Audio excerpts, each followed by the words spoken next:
हे आलो आम्ही ढवळगडावर. गड पण आहे आणि मंदिर पण आहे ह्याचं ढवळेश्वर. हे इथून प्रवेशद्वार आहे गडाचं. इथं हे गडाचं असं बुरुज आहे, मंदिर आहे. तर घंटा आहे अशी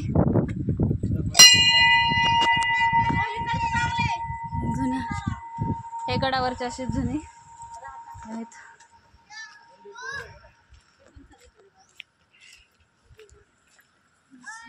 हे आहे मंदिर, ढवळेश्वर मंदिर. असे सीताफळाचे झाड.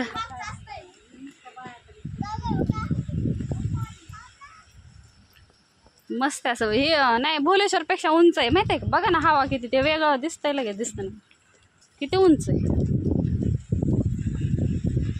हा वाकवलं तार पडली काय पावसात. कसलं आहे मस्त. इकडून ट्रेन येते, रेल्वे ही पुण्यावरून येते अशीच इकडं. हा इथं बघताय अशी इकडं सांगली, सातारा, कोल्हापूरला ट्रेन जाते.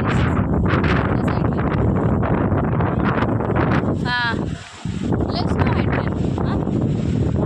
हां घाट, हां इकडं गेले. हे असा घाट आहे बघा. हे इकडं राहिलं उरुळी कांचन. तिथून आलो आम्ही उरुळी कांचनवर. एवढं उंच असं एवढं. हां हां हां ते हे गेली, इथं ट्रेन गेली आता. काही इकडं ट्रेन गेली. पूर्ण घाट लागतं पुढं जाईसपर्यंत. आणि हे इकडं ह्या साईडला भोलेश्वर गड आहे, भोलेश्वर मंदिर. अशा सह्याद्री पर्वत रांग आहेत. असं दिसतंय आपण, उंच आहे भोलेश्वर. मस्त असं मंदिर. तिथे पळ नको. हा वारं सुटलंय. हाय कर, हे लेकर तर परी हाय कर, हाय कर.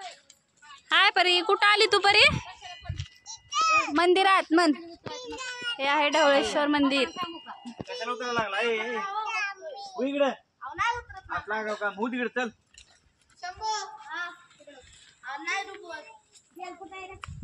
काय इथं विहीर आहे का?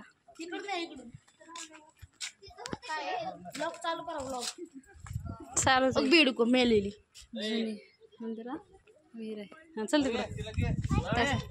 ए तिकडून घे तिला. इथं हातपाय धुण्यासाठी पाणी.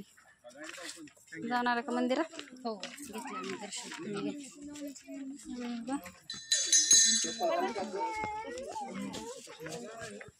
कुठे गेली परी?